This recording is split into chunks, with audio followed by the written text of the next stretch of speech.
When we feel overwhelmed, many of us look for a distraction that helps us to avoid focusing on the stressors in our lives. It might be something we find pleasant, or that makes us feel productive, or that just entertains us. One of my favorite distractions when I start stressing out is to build a jigsaw puzzle.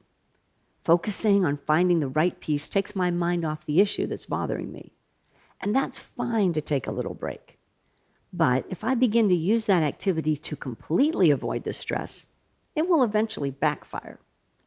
Let's say I'm stressed out because I'm hosting a cookout this weekend. If I spend the whole evening placing puzzle pieces, I may escape the stress for a few hours. But when the next day comes, I'll be even more stressed because I did nothing to prepare for the party. Whenever we begin to feel overwhelmed, there's nothing wrong with taking a break from the intensity. But if that becomes our go-to every time we face stress, we will become less and less resilient over time. Distraction often occurs when we focus on something that isn't very important in order to avoid dealing with something we know is more important. When I lost my job a few years ago, I needed to work on a new resume, but I didn't really want to. So I spent hours scrolling through funny videos instead. Needless to say, that backfired because it probably extended my unemployment, and it definitely caused some marital stress. Maybe you know you need to have a heart-to-heart conversation with a family member, but the thought of doing that is stressful.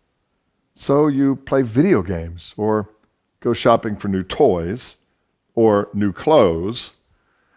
Yeah, you got a distraction, and that took your mind off the problem, but the problem isn't going to go away.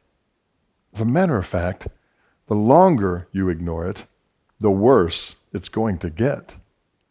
So, are distractions good things or bad things? They can be either.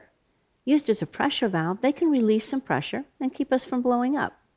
But if we use them to completely avoid situations that need attention, we aren't doing ourselves any favors.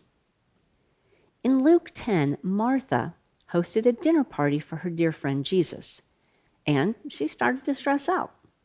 Luke tells us Martha was distracted with all her preparations.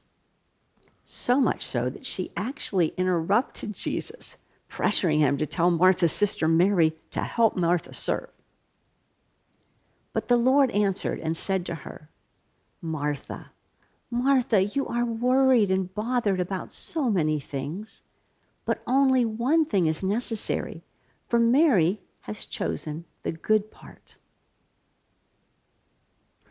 May God give us the wisdom to know when and how to take a break, so that we never get so busy doing our thing that we forget to listen to God and sit at his feet. Because that may seem like a distraction, but it is usually the one thing that we need the most. Thanks for trekking with the Foxes.